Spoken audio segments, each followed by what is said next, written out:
चलिए दोस्तों, आज हम लोग हिंदी पुस्तिका क्लास 10वां के गद्य खंड और दूसरा जो है जिसका नाम है काव्य खंड। तो हम लोग आज काव्य खंड को शुरू करते हैं। गद्य खंड का 3 से 4 चैप्टर बचा हुआ है, उसको हम जल्द ही निपटारा कर देंगे। और सबसे पहले हम काव्य खंड को ख़त्म करते हैं। ठीक है, काव्य खंड में चूँकि छोटा छोटा चैप्टर है, कम समय में ज़्यादा चैप्टर का निपटारा हो जाएगा और ज़्यादा से ज़्यादा क्वेश्चन परीक्षा में कवर होगा। क्योंकि आप लोग जब ऑब्जेक्टिव बनाते हैं तो उसमें बहुत सारे क्वेश्चन हैं जो आपसे नहीं बनते हैं, तो उसमें बहुत दिक्कत होता है कि चैप्टर ख़त्म नहीं हुआ है। और उसके बाद व्याकरण का भी निपटारा कर देंगे। तो चलिए हम देर नहीं करते हैं और शुरू करते हैं चीज़ों को। तो काव्य खंड का जो पहला चैप्टर है जिसका नाम है राम नाम बिनु बिरथे जगी जन्मा, उसी के नीचे एक और है जिसका नाम है जो नर दुख में दुख नहीं माना। ठीक, तो ये जो दोनों है दोहा, इसको लिखने वाले हैं जिनका नाम है गुरु नानक। कौन है? गुरु नानक। कौन है? गुरु नानक। ये दोनों दोहा को कौन लिखा है? गुरु नानक। बोलेगा कि राम नाम बिनु बिरथे जगी जन्मा को किसने लिखा है? तो गुरु नानक। के कविकार कौन है? तो गुरु नानक। दूसरा रहेगा जो नर दुख में दुख नहीं माने, इसके कविकार कौन है? तो गुरु नानक। तो उसके चैप्टर जब ये दोहा ख़त्म होगा, इसके अर्थ को समझाएंगे, उसके बाद इससे संबंधित क्वेश्चन रहेगा, उसको हम मुंह से बोल करके बता देंगे। ठीक, आप अपने से समझ करके जो बताएंगे, ठीक है, उन चीज़ों को समझ करके घर से बना करके लाना है। अगर नहीं बनेगा तो हम आपके मोबाइल पे क्या करेंगे? भेजने का प्रयास करेंगे। तो चलिए, चूँकि ऑब्जेक्टिव में लेखक के बारे में या कवि के बारे में भी क्वेश्चन आता है, इसलिए हमको उस चीज़ों के भी बारे में समझना होगा।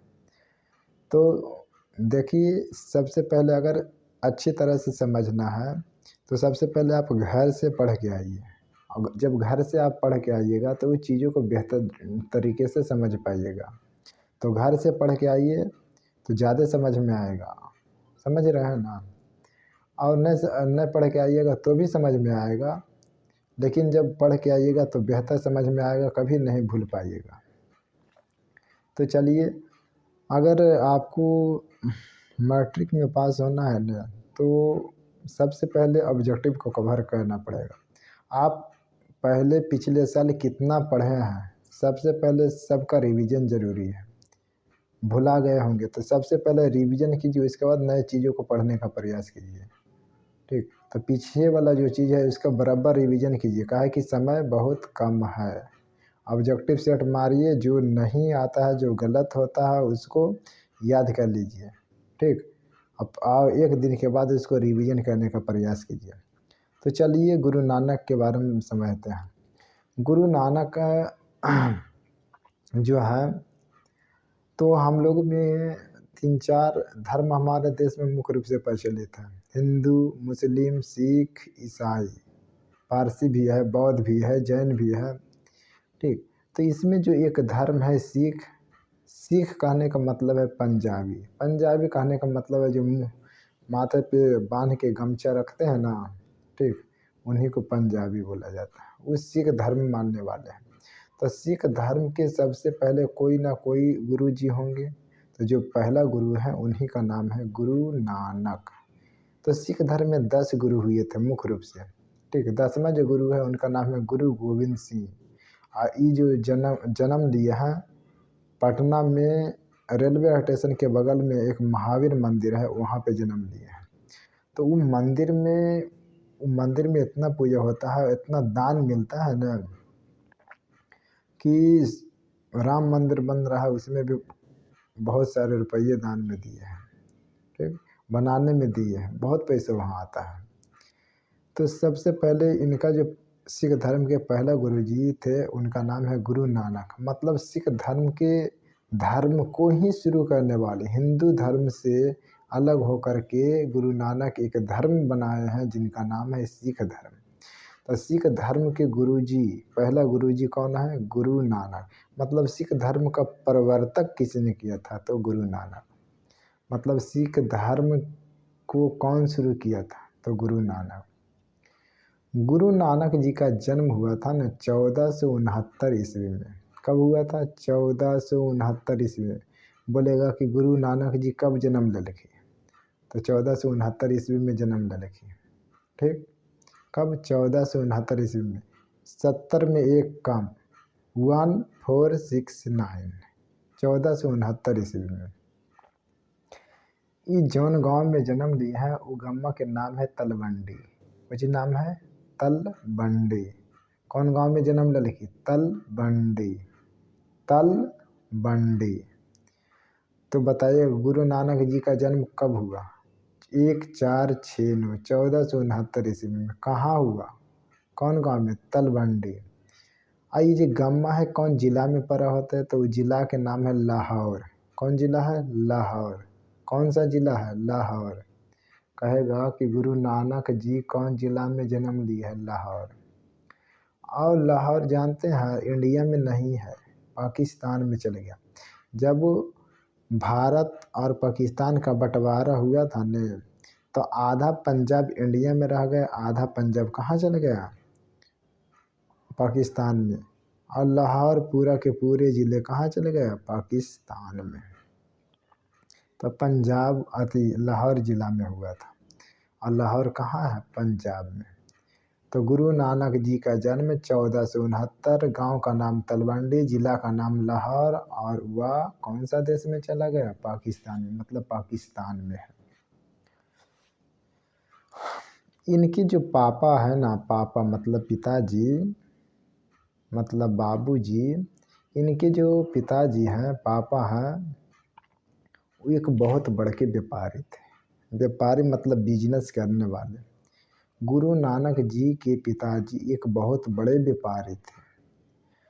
तो गुरु नानक जी के जो पिताजी थे वो चाहते थे कि मेरा बेटा बड़ा हो करके अच्छी तरह से पढ़ ले और अपना जो जीवन है न वो हमारे कामों में बिताए, मतलब हमारे बिजनेस को संभाले। हम जितना ऊंचाई तक हम बिजनेस को ले गए न, उससे ज़्यादा ऊंचाई तक मेरा बेटा ले जाए। कौन चाहते थे? गुरु नानक जी के पिताजी। लेकिन ऐसा थोड़ी नहीं होता है, पिताजी चाहते हैं कुछ और बेटा कहना चाहता है कुछ और। पिताजी चाहते हैं कि बेटा पढ़ लिख करके कुछ नौकरी कर ले, अब बेटवा चाहता है कि हम क्रिकेटे खेलवे, हम मोटरसाइकिल लेना चाहिए। उसी तरह से इनके पिताजी चाहते थे कि बिजनेस को बड़ा करे, मेरे कंधा का सहारा बने, समझे, मेरा बिजनेस को संभाल ले, ताकि हम बुढ़ारी में सही से जी सके, पूरा जिम्मेदारी उसको सौंप दे।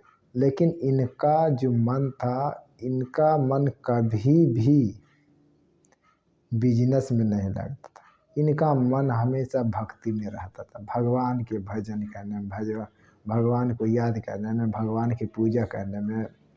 कौन? गुरु नानक जी का। तो चलिए इनके पिताजी को नाम याद करने का हम तरीका बताते हैं। रियली में वैसे नहीं थे, लेकिन हम आपको याद करने का तरीका बताते हैं ताकि आपको याद हो जाए। इनके पिताजी मान लीजिए कि काला रंग के थे। इनके पिताजी काला रंग के थे, ठीक। और पूजा वूजा कर करके अपना बिजनेस चलाते थे। सुबह सुबह सब बिजनेस वाला पूजा करता है। और हाथ में, चूँकि इनके पिताजी समझे पंजाबी थे, क्योंकि सिख धर्म का प्रवर्तक गुरु नानक किया, तो ये अपने हाथ में एक डंडा रखते थे। और गांव में डंडा को बोला जाता है खंती। खंती आगे रहेगा लकड़ी का लंबा सा मोटा, और नीचे में रहेगा लोहा का लगा हुआ पतला। उसको कोई भी चीज़ ने काटे उटे में प्रयोग करते हैं। खेत उत का जो आरी रहता है ना, ठीक, दो खेतों को अलग करने वाला, उसको काटने उटने में कहते हैं, ठीक। तो इनके पिताजी काला थे, चंदन लगाते थे और खंती रखते थे, इसलिए इनका पिताजी का नाम है कालू चंद खत्री। क्या नाम है? कालू चंद खत्री। काला होने के कारण कालू, चंदन लगाते थे इसलिए चंद, और खंती रखते थे इसलिए खत्री। तो गुरु नानक जी के पिता का नाम था कालू चंद्र खत्री। इनकी जो माता थे न गुरु नानक जी का, ठीक, उनको प्यास बहुत ज़्यादा लगता था, पानी का प्यास। किसी आदमी आदमी पर निर्भर है। कोई आदमी ऐसा रहेगा ना कि दिन भर में एक के लोटा पिएगा, दिन भर में 1 लीटर पिएगा। कोई आदमी है दिन भर में 3 लीटर पिएगा, कोई आदमी है दिन भर में 5 लीटर पीता है। हमको एक दिन में चाहे 10 लीटर, मतलब 5 लीटर मिनिमम, कम से कम 6-7 तो पी ही सकते हैं, ज़्यादा ही हो जाता है। तो इनके पिताजी थे न, अति इनके माता जी थे, अति इनके माता जी को प्यास बहुत लगता था। और जब ये पी लेते थे न, बोलते थे आह, जैसे कोई लाके पानी पिला दिया, आह तृप्त हो गई। ठीक है, ये बोलते थे आह तृप्त हो गई। इसीलिए मतलब प्यास जब बुझ जाता है न, उसको बोलते हैं तृप्त हो जाना। इसलिए इनके माता जी का नाम था तृप्ता। माता जी का नाम क्या था? तृप्ता। अब आप ही बताइए, इनके पिताजी एक बिजनेसमैन आदमी थे, ठीक। माता जी को बराबर पानी चाहिए, तो सोचेंगे न कि ये तो पूजा पाठ में रहते थे, ये सोचे कि ये लड़का तो हाथ से निकल जा रहा है, हमार बिजनेस नहीं संभाल रहा है, मैया के पनियों ने ला के दे है, अब पूजा पाठ में रहा है हमेशा लगा, आज यहाँ पूजा है तो वहाँ जाना, कल वहाँ है तो वहाँ जाना। तो सोचे कि चलो इसका विवाह कर देते हैं, मतलब शादी इसका कर देते हैं। जब ये बात सोचे कि इनका शादी कर देते हैं, ठीक, तो ये मालूम नहीं करे, हम शादी नहीं करबो, ठीक। अब एका से एक लड़की देखा है, आई तो बोलते थे हम शादी नहीं करबो, हम साधु बनबो, संत बनबो। शादी करने के लिए गच में नहीं कहते थे, हमेशा पूजा वूजा में जाते थे। पूजा वूजा दिन भर में एकदम भगवान की याद करना, तपस्या करना। बहुत सारे सुंदर से सुंदर लड़की दिखाया गया, लेकिन ये इनको करने का ही नहीं था। अंत में अब कोई लड़का को सुंदर सुंदर लड़की मिले और वो नहीं करे, तो अंत में सोचेगा न इसको ऐसा लड़की साथ शादी कर दे न कि एकरा पूरा भूते उतार देते पूजा वाला। और एगो एकदम ठीक एकदम बदमाश बदियल एगो लड़की मिले। अब सोचे इनके पापा कि हाँ ये लड़की एकरा लायक ठीक है, एकर पूरा पूजा वाला भूते उतार देते, भक्ति वाला उतार देते, तो फिर हमारे ये बिजनेस संभाल लेते। तो वो लड़की का नाम था, मतलब उसका वो लड़की का जो विचार था, रहन सहन था न, पूरा एकदम बदियल टाइप का। और गांव में बदियल उदियल के बोलते हैं कुलछन। क्या? कुलछन, मतलब नौकरा आ जाए से सब कुछ बर्बाद कर देना, मतलब कुलछनी। और कुलछनी से ही बना है सुलक्षणी, मतलब इनकी पत्नी का नाम था सुलक्षणी। पिताजी काले रंग के चंदन लगाते थे और हाथ में खंती रखते थे, इसलिए कालू चंद खत्री। माता प्यासी रहती थी, पानी पीने के बाद तृप्त होती थी, इसलिए उनका नाम तृप्ता। और इनके पत्नी बदमाश बदियल थी, इसलिए इनका नाम था कुलछनी की जगह सुलक्षणी, ठीक। जन्म 1469 ईस्वी में, गांव का नाम तलवंडी, जिला लाहौर, पाकिस्तान में। पिताजी कालू चंद खत्री, माता तृप्ता और पत्नी का नाम सुलक्षणी। पत्नी का नाम क्या था? सुलक्षणी। इनका हमेशा ध्यान कहाँ रहता था? भक्ति पर, पूजा पाठ करने पर, पढ़ने पर कभी नहीं रहा। जब ये आगे चल के तो भक्ति, अपने भक्ति शादी भी हुआ नहीं तो ये बदले नहीं, अपने भक्ति को और बढ़ाया। और इन्होंने हिंदू धर्म में देखा कि हिंदू धर्म में क्या गलत सही है, मुस्लिम धर्म में क्या गलत सही है, सब चीज़ों को इन्होंने बहुत बारीकी तरीके से देखा। तो इनको लगा हिंदू धर्म में भी कुछ बुराइयां हैं, अवगुण हैं, मुस्लिम धर्म में भी कुछ बुराइयां अवगुण हैं। तो इन्होंने अपने लिए एक अलग धर्म बनाया जिनका नाम था सिख धर्म। ठीक, अब हिंदू धर्म में रहता में अकेली जा रही है, उसको कुछ कर देगा, कोई लड़का अकेला जा रहा है कुछ कर देगा, छेड़ देगा, तो क्या करेगा, वो अकेला रहेगा तब। लेकिन पंजाबी अपने कमर में वो चाकू बांध ले रहेगा, जहाँ कोई हमला किया चाकू निकाल के भोंक दे, सुरक्षा करने के लिए एकदम उसका रहता है।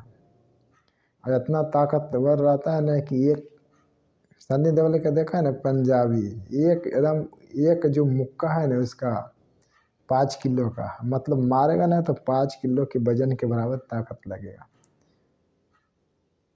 सन्नी देओल के हाथ से मार खाया हुआ आदमी गिरता नहीं है, पृथ्वी पर से उठ जाता। तो आगे चल के एक अलग धर्म चला है जिनका नाम था सिख धर्म। सिख धर्म माथा पे मतलब वही गमछा एकदम बाल बंधा हुआ रहता है, सुरक्षा के लिए एक कमर में चाकू टाइप के रहता है। और तो एक अलग धर्म चला है जिनका नाम था क्या, जिनका नाम था गुरु नानक। सिख धर्म का प्रवर्तक कौन थे, गुरु नानक। तो गुरु नानक जिस समय थे उस समय इंडिया में एक मुसलमान आया था और वहीं से मुस्लिम का सबसे ज़्यादा प्रसार हुआ। बाबर नाम के बाहर का तुर्क का मुसलमान था। ठीक, उसको सब बुलाया था कि अरे यार इंडिया में बहुत सारा पैसा और धन दौलत है, इंडिया यहाँ आए ना एक बार लूट के जेब में ना तो 20 साल 30 साल बैठ करके खेमे इतना रुपया सुनिए उतने ना उसका पूरा देश बैठ करके खाएगा। बुलाया यहाँ, जब बाबर यहाँ आया तो देखा कि यहाँ पूरा सब कमज़ोर है, कुछ हो बोल करके किसी से भी लड़ा सकते हैं। उसी बात का फ़ायदा उठाया और आने के बाद सबसे पहले बार पानीपत जगह में, ठीक, पानीपत का प्रथम लड़ाई 1526 ईस्वी में बाबर और इब्राहिम लोदी के बीच लड़ा गया। उसमें इब्राहिम लोदी हार गया और एक उसको हरा करके राजा बना वहाँ का दिल्ली का। और एक धर्म एक वंश चला जिसका नाम है मुगल वंश।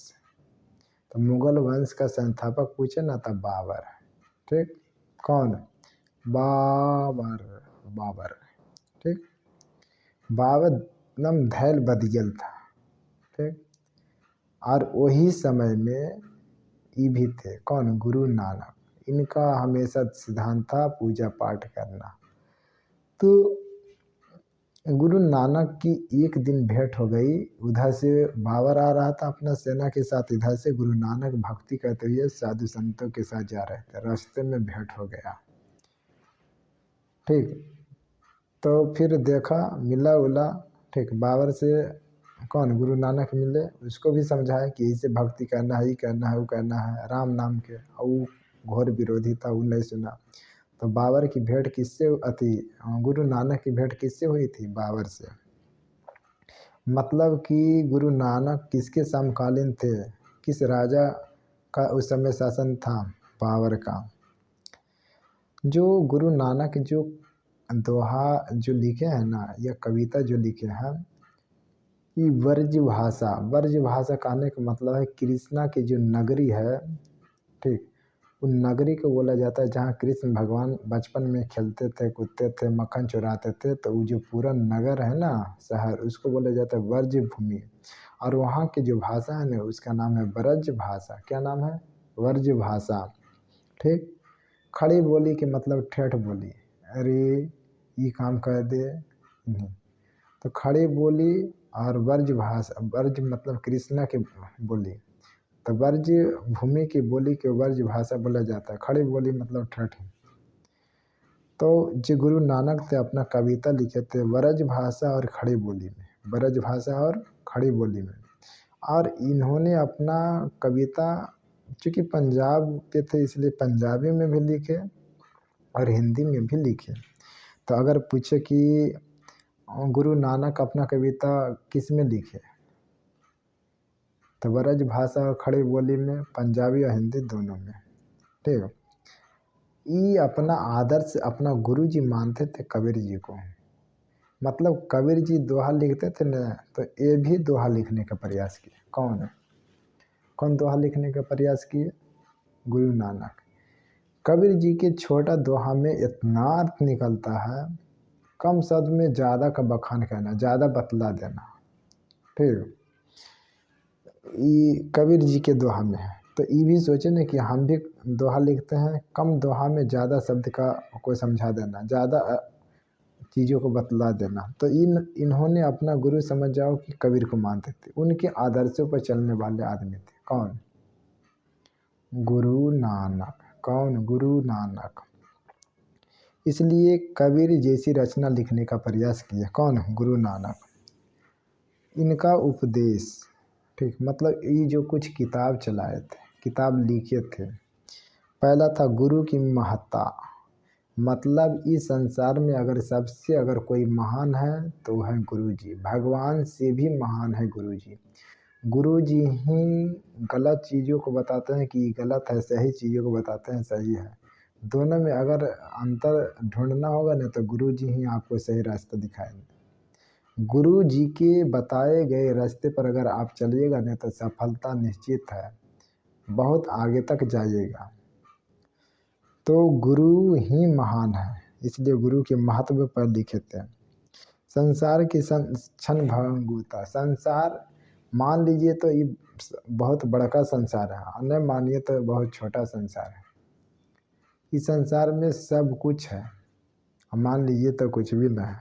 अगर आपके पास पैसा नहीं है तो कोई भी खाना दे सकता है, लेकिन अगर कोई भी खाना नहीं, आप भूखे हैं, कोई भी खाना नहीं दिए तो आप भूखे भी मर जाइएगा। ऐसा भी स्थिति है।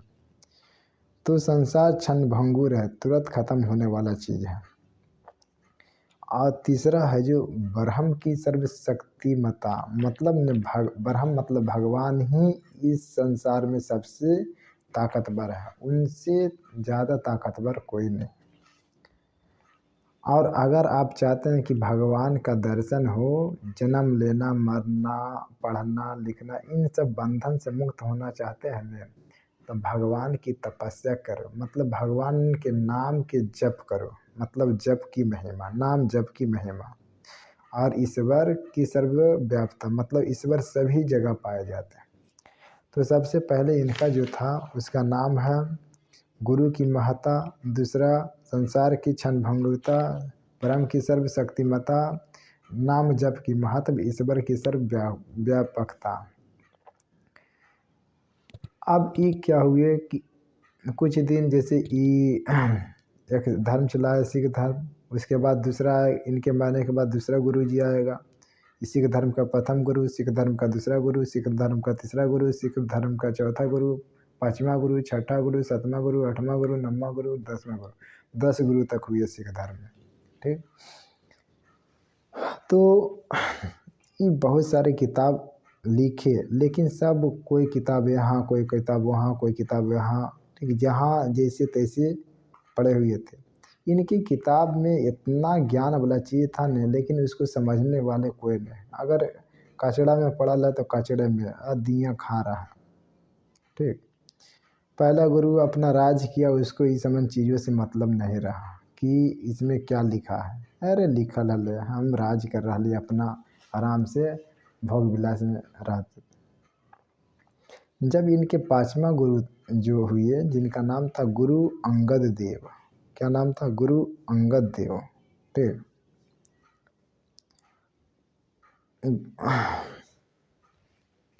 तो इन्होंने सब किताबों को जमा करवाया, संग्रह करवाया। ठीक, और सबको एक बारी बारी से पढ़े तो देखे बहुत बड़े ज्ञान वाला चीज़ है। तो उस किताबों को सिख धर्म का सबसे पवित्र किताब माना गया। आगे चल के वो जो किताब था उसको माना गया सिख धर्म का सबसे प्रसिद्ध किताब। और जो किताब है ना, उसका एक स्पेशल बाद में नाम दिया गया गुरु ग्रंथ साहिब, मतलब गुरु जी का एक ग्रंथ है। और इसको जो पढ़ लेगा वो साहब हो जाएगा, मतलब भगवान को पार कर जाए, मतलब भगवान से जो इच्छा है आपको मिल जाएगा, मतलब जीवन मरण के बंधन से आप मुक्त हो जाइएगा। तो गुरु ग्रंथ साहिब, ठीक, तो ये उपदेश में था। ठीक, इनकी रचना है, बहुत सारे रचना यहाँ एक दो रचना दिया गया है। जपूजी, आशा दीवार, रही रासा और सोहिल्ला। जप कहना चाहिए, ठीक, अगर आपको आगे बढ़ना है तो एक रूम में बंद होकर के एकदम तपस्या के मतलब है मन लगा के पढ़ना। तो दीवार में आशा की उम्मीद रखना चाहिए। ज़्यादा रही रास मतलब ने भोग विलास में ज़्यादा खान पान में न ध्यान देना चाहिए, मतलब भोग विलास में ज़्यादा खर्च में बाहरी वाला दुनिया से दूर रहना चाहिए। ठीक, और सोहिल्ला सोच विचार करके काम करना चाहिए। तो ये उनकी प्रमुख रचना है। जब गुरु नानक जी बूढ़ा हो गए, मरने वाले थे, जब गुरु नानक जी बूढ़ा हो गए मरने वाले थे, तो जिस समय मर रहे थे ने उस समय मरते मरते एक शब्द बोले थे, वाहे गुरु, ठीक, और उसके बाद मर गए। सिख धर्म वाला कहता है अरे यार ही नहीं मर लो, मतलब अपने मरने से प्राण त्याग दिल कबल, अब खत्म तपस्या से, भगवान अब हमरा छोड़ दे, यमराज लेके चला गया। मतलब कि मरते समय एक शब्द बोले थे वाहे गुरु, इसलिए सिख धर्म में आज जो भी मरता है सब क्या बोलता है, वाहे गुरु, क्या बोलता है, वाहे गुरु, मरते समय। मतलब गुरु नानक जी 1539 ईस्वी में मरते समय वाहे गुरु बोले थे। तो इनकी मृत्यु कब हुआ, 1539 में। सिख धर्म पर लगाता है मरे ना, प्राण को त्याग दिए, ये जो है ना प्राण अब रहने लायक नहीं, इसलिए छोड़ करके चले गए। तो अगर ऐसे भी क्वेश्चन पूछ सकता है कि गुरु नानक जी प्राण कब त्यागे, 1539 ईस्वी में वाहे गुरु शब्द बोलते समय। इनका जो भक्ति था ना निर्गुण भक्ति धारा के थे। कौन भक्ति धारा के, निर्गुण, मतलब ने निर्गुण चलते था। कोई मरने उरने के बाद देखते हैं जो बहते हैं, क्या लेकर आया है क्या लेकर जाएगा, तो वह है निर्गुण, उसी टाइप के ये निर्गुण लिखते थे। पंजाबी ब्रज भाषा में लिखते थे, मतलब पंजाबी मिश्रित ब्रज भाषा। ठीक, ये धर्म के बारे में बताने का प्रयास किया है। कर्म कांड के मतलब होता है कि कोई आदमी है ने जी ऐसी दिखावा कहता है, ठीक, झूठ मूठ के न कहता है हम भगवान का भक्ति कर रहे हैं लेकिन करता नहीं है, वैसे लोगों पर गुरु नानक जी का सीधा प्रहार था, मतलब दुश्मन थे। ठीक,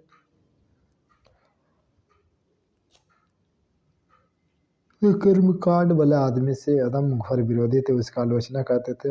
और वो चाहते थे ना कि समाज के अंदर जो भेदभाव है उस भेदभाव को प्यार से भक्ति से दूर किया जा सकता है, मतलब सामाजिक भेदभाव के स्थान पर प्यार लाने का प्रयास किया।